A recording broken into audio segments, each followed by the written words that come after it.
Bene, ringrazio tutti per la presenza. Spero di non far raffreddare troppo il pranzo che ci aspetta. Aspetta. Anch'io parlerò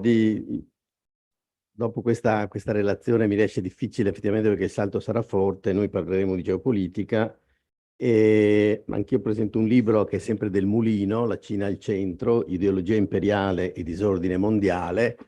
che non è stato facile sintetizzare in un intervento che dovrebbe durare 20-25 minuti, se lo leggo, per cui l'ho calibrato proprio per poter dire le cose essenziali di questo libro che in realtà affronta tanti temi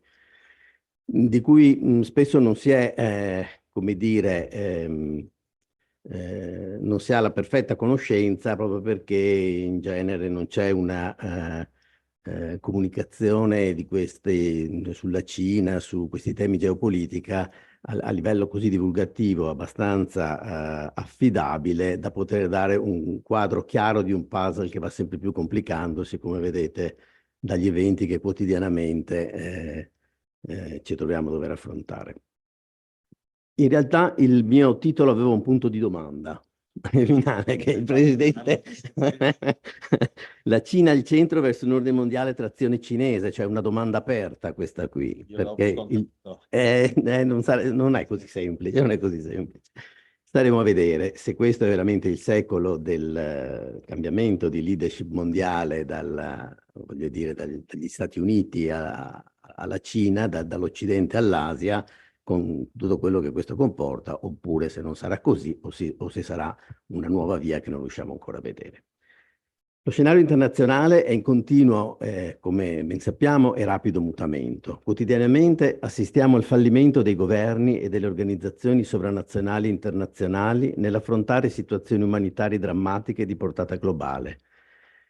nel mettere al primo posto il bene comune e nell'operare, non a parole ma nei fatti, per un mondo più giusto, solidale e sicuro, a causa del perpetuarsi di atteggiamenti egoistici e ideologici che hanno inasprito invece di ridurre attriti e incomprensioni.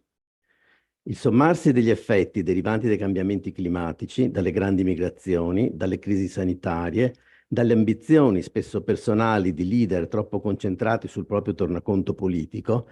dall'estendersi di vecchi e nuovi teatri di guerra e dal crescente disordine globale che ne deriva, sembrano favorire le politiche delle grandi potenze e alimentare una povertà sempre più diffusa che solo nelle regioni meno sviluppate, ma anche in aree del pianeta, non solo nelle regioni meno sviluppate, ma anche in aree del pianeta in cui sembrava fosse stata in gran parte debellata. Ancora una volta sono andate deluse le aspettative dei paesi in via di sviluppo, alimentando un nuovo risentimento e mettendo in evidenza gravi responsabilità da parte delle nazioni più avanzate. Tale risentimento è andato ad aggiungersi al malcontento già esistente, accumulatisi nel tempo e utilizzato negli ultimi anni da Russia e Repubblica Popolare Cinese per sollecitare le rivendicazioni delle nazioni intermedie di minor peso politico, economico e militare in funzione delle proprie ambizioni egemoniche. Politiche volte a creare le condizioni per una revisione radicale delle relazioni e delle alleanze tra le potenze maggiori.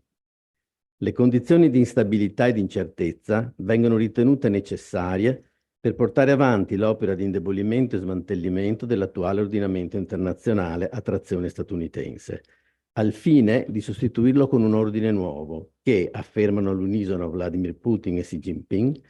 dovrà promuovere la democratizzazione delle relazioni internazionali, creare insieme un mondo ancora più prospero, stabile e giusto, costruire insieme relazioni internazionali di nuovo tipo. I loro obiettivi sono solo apparentemente coincidenti, dal momento che il governo cinese è determinato a riportare la Cina al centro della scena mondiale da protagonista assoluta, conferendole quel ruolo di leader globale che nella sua concezione tradizionale di stampo imperiale aveva ricoperto con successo per millenni e che nella sua concezione attuale le spetterebbe di diritto, non più ora solo in Asia orientale. Qualsiasi forma assumerà il nuovo ordine multilaterale, se sarà a trazione cinese, non sarà certo visto con favore e accettato da tutti. È molto più probabile che si vada verso la creazione di un ordine multipolare, nel quale la Cina sarà uno, certo assai rilevante, dei nuovi poli di aggregazione. Pur rimanendo dominante sullo scacchiere internazionale, L'attuale competizione tra Cina e Stati Uniti e i nuovi scenari che i recenti focolai di guerra hanno dischiuso hanno impresso nuovo vigore alle nazioni intermedie e a quelle in via di sviluppo, pronte a cogliere opportunità e vantaggi dal rimescolamento in corso, ancora nella sua fase iniziale. Nel frattempo, un nuovo asse si è andato saldando intorno alla Russia di Putin, comprendente oltre alla Cina, l'Iran e la Corea del Nord, e numerosi altri aspiranti protagonisti che scalpitano per ottenere un posto al sole. Il collante di cui si servono Russia e Cina per far presa soprattutto sui paesi in via di sviluppo, il cosiddetto sud globale, è il risentimento nei confronti dell'Occidente. Uso questo termine, una categoria ovviamente ampia, generica e qui impiegata per pura convenienza espositiva, perché l'Occidente, inteso come viene inteso oggi in geopolitica, comprende anche il Giappone, la Corea del Sud, insomma, che ovviamente non sono Occidente. E in particolare nei confronti degli Stati Uniti, che è la nazione presa di mira in primis. Le crescenti difficoltà che la Cina sta incontrando sia al suo interno, in ambito politico, economico e sociale, sia a livello internazionale, in ambito geopolitico, commerciale e strategico-militare, le prossime elezioni che si svolgeranno nell'Unione Europea, negli Stati Uniti e in numerose altre nazioni, dopo quelle da poco tenutesi a Taiwan, snodo principale del riassetto geoeconomico e geopolitico dell'Indo-Pacifico, imprescindibile per i futuri equilibri globali, lasciano presagire scenari incerti che richiederanno il ricorso di tutti i principali leader per evitare che le tensioni si trasformino in una guerra di dimensioni globali. È in questo contesto internazionale, complesso e fortemente instabile, che si inseriscono i conflitti in Africa, Medio Oriente, Europa e le tensioni nell'Indo-Mediterraneo e nell'Indo-Pacifico, nonché lungo la frontiera himalayana indocinese. Il punto di maggior rottura dei già precari equilibri mondiali si è avuto con l'invasione dell'Ucraina da parte dell'esercito russo il 24 febbraio del 22 e con la conseguente posizione assunta dalla Cina, che, dopo un iniziale temporeggiamento, ha deciso di sostenere Vladimir Putin senza esitazioni, con le sole esclusioni di un suo intervento militare diretta e della fornitura, solo parzialmente rispettata, di armi, componenti ed equipaggiamenti letali per non incorrere in nuove pesanti sanzioni che ne minerebbero seriamente l'operatività, soprattutto in ambito economico e commerciale. Xi Jinping ha posto a Putin un'unica limitazione, il ricorso ad armi nucleari. L'appoggio cinese all'iniziativa russa appare come uno degli azzardi politici e morali più gravidi di conseguenze a cui Xi Jinping si è esposto nel corso del suo secondo mandato, pari se non più arrischiato di quello che ha caratterizzato la gestione della pandemia da Covid-19. La decisione, che si pone in netta contraddizione con alcuni dei 5 principi di coesistenza pacifica, considerati ancora oggi capisaldi inviolabili della politica estera cinese, vale a dire il rispetto della sovranità nazionale dello Stato e l'autodeterminazione dei popoli, è stata sostenuta da ragioni di carattere prevalentemente, se non esclusivamente, ideologiche e solo in seconda battuta economiche, invertendo quindi quel rapporto che aveva fatto della Cina moderna, contemporanea, la Cina potente che è oggi. La mancata osservanza di questi due principi cardinali, ribaditi a parole come inviolabili in numerose occasioni sia da Xi Jinping che dal capo della diplomazia cinese, Wang Yi, evidenzia un modus operandi contraddittorio che mina profondamente la credibilità di dottrine improntate alla pace e all'armonia, che appaiono così, sempre più, come pure astrazioni dialettiche funzionali a sostenere la retorica e la propaganda di regime. La prolungata assenza del governo cinese del consesso internazionale, ove si discuteva del conflitto russo-ucraino alla ricerca di una qualche soluzione che portasse alla sospensione delle ostilità, ha dato la misura della fragilità del sistema decisionale cinese, già ampiamente emersa in occasione del contrasto alla pandemia da Covid-19. L'imbarazzante silenzio iniziale e le dichiarazioni ufficiali che si sono ripetute sempre uguali nei periodi successivi sono stati presentati a lungo dalla propaganda come manifestazioni della, cito, posizione neutrale assunta da Pechino, autodefinita a livello diplomatico e mediatico come sincera e coerente, che aveva come obiettivo manipolare e condizionare l'informazione sia all'interno che all'esterno del paese. Tale narrazione è stata assecondata nei paesi democratici, Italia compresa, da coloro che per i motivi e gli interessi più disparati intendono promuovere a priori e a ogni costo un'immagine positiva della Cina e per quanto possibile anche della Russia. La posizione di neutralità di Pechino si è rivelata sempre più sbilanciata, tanto che in Occidente si è creato l'ossimoro neutralità pro-Russia, pur di giustificarla, sottolineando ancor più l'evidenza che non si poteva parlare di neutralità vera e propria. Di fatto, il governo cinese si è astenuto dal muovere critiche e dall'esprimere la propria disapprovazione per le palesi violazioni del diritto internazionale, dei propri principi di politica estera e soprattutto dei crimini perpetrati dall'esercito russo, dalla milizia Wagner e dalle truppe cecene ai danni della popolazione civile, in spregio al fin troppo celebrato umanesimo di stampo confuciano, ritornato centrale a parole e solo a parole nei discorsi ufficiali dei leader. La posizione cinese è emersa dall'ambiguità dopo un anno dall'invasione con la presentazione il 24 febbraio 2023 del documento intitolato Posizione della Cina sulla soluzione della crisi ucraina, noto anche come Position Paper,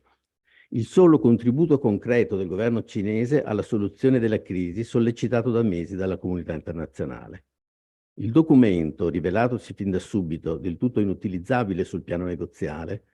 a causa delle sue molteplici contraddizioni e il suo sbilanciamento a favore della Russia, è stato reso ufficiale e consegnato personalmente da Xi Jinping a Vladimir Putin in occasione delle celebrazioni avvenute a Mosca del primo anniversario dell'operazione militare speciale volta a denazificare l'Ucraina, l'ennesima dimostrazione di sostegno e amicizia del leader cinese a Putin.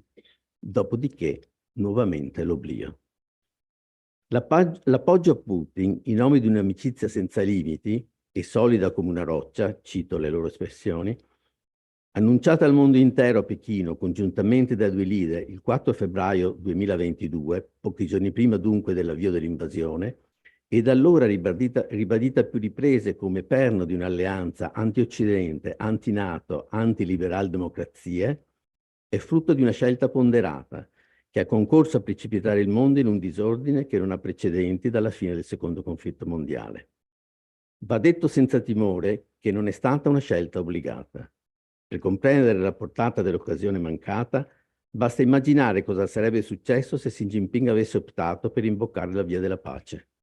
Era un'opzione percorribile, aveva il carisma, l'autorevolezza, la forza e i mezzi per imporla, se solo avesse voluto, ed è quindi inimmaginabile che non sia stata valutata con attenzione e infine deliberatamente accantonata. Nel sostenere Putin, lasciandogli completa libertà di movimento non solo sullo scacchiere europeo, Xi Jinping ha perso l'occasione di indossare i panni, a lungo ricercati, del grande mediatore, del leader di una nazione realmente pacifista e responsabile all'altezza dello status a cui ambisce, e di dare un significato concreto alle dottrine della comunità del futuro condiviso e delle iniziative per lo sviluppo, la sicurezza, la civilizzazione globale di cui la narrazione cinese parla in nome della stabilità e dell'armonia tra i popoli. Avrebbe dato sostanza alle promesse di un mondo migliore che sembra invece allontanarsi sempre più. Avrebbe creato i presupposti per una possibile collocazione della Cina al centro del palcoscenico mondiale, dimostrando che il paese ha finalmente acquisito quella mentalità da grande potenza che Liang Xiaojun, docente alla Foreign Affairs University di Pechino, ritiene le manchi. In altre parole, che la Cina sia finalmente pronta ad assumersi gli oneri derivanti dall'essere una nazione responsabile, in grado di intervenire con autorevolezza e determinazione nell'interesse comune, mettendo in secondo piano il proprio tornaconto ideologico ed economico per sostenere nei fatti, e non più solo a parole, la stabilità e la pace globale. Purtroppo, l'ideologia e l'egoismo nazionalistico hanno ancora una volta prevalso. Le notevoli difficoltà che il Paese sta incontrando sul piano interno e internazionale a causa dell'irrigidimento non solo degli Stati Uniti ma anche dell'Unione Europea, che restano di gran lunga i principali mercati per i prodotti cinesi, ha indotto il governo ad assumere di recente una postura meno assertiva nelle relazioni internazionali. La ripresa dei colloqui con gli Stati Uniti, la cautela di fatto assunta nei confronti di Taiwan dopo le recenti elezioni, la nutrita delegazione di ministri recatasi a Davos per promuovere la Cina come paese sicuro e affidabile dove investire, ne sono la dimostrazione pratica. Ed è in quest'ottica che si inserisce l'articolo pubblicato l'8 gennaio scorso dall'ambasciatore cinese in Italia sul Messaggero Il Mattino, probabilmente a pagamento, rivolto agli imprenditori italiani, ma sotto traccia forse ancor più ai nostri politici,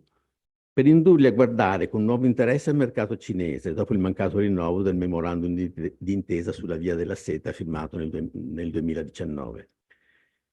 come un'opportunità da non perdere per favorire un futuro di sviluppo condiviso, in omaggio al 20° anniversario del partenariato strategico globale Cina-Italia e al 7º della morte di Marco Polo, nello spirito ovviamente del progetto geopolitico della nuova Via della Seta, in evidente affanno. Parole suadenti alle quali pare impossibile resistere, se non fosse per un passaggio sul quale vale la pena soffermarsi brevemente. Sono quasi alla fine. La Cina, assicura l'ambasciatore, non cerca di cambiare l'ordine internazionale, né intende crearne uno nuovo. Una dichiarazione del tutto inedita nell'era di Xi Jinping e in netta contraddizione con quanto affermato e operato fino ad ora, avanzata per sostenere l'idea di un sistema di governance globale, cito sempre, equo e ordinato, nel quale tutti i paesi sovrani siano uguali indipendentemente dalle loro dimensioni e dove la loro sovranità e integrità territoriale siano sempre rispettate, sostenuti da un sistema internazionale con l'ONU al centro e l'ordine basato sul diritto internazionale per poter usufruire pienamente dei vantaggi che derivano dal multilateralismo e da un'economia mondiale aperta. Questo è detto da chi la centralità dell'ONU e il diritto internazionale tende a non rispettarlo. Si tratta di un cambio di paradigma di non poco conto, se alle parole dovessero seguire i fatti. Se c'è da chiedersi in conclusione di questo intervento se si tratta di un cambiamento di strategia funzionale per superare concretamente le difficoltà del momento e i rischi di un ulteriore allargamento dei conflitti, che formalmente vengono considerati regionali, ma che invece sembrano avere sempre più una dimensione globale, o se piuttosto è l'ennesimo espediente retorico per prendere tempo, in attesa di vedere come andranno le elezioni di fine anno negli Stati Uniti e capire come orientarsi nella competizione, a cui non si intende rinunciare, per la supremazia mondiale. Grazie.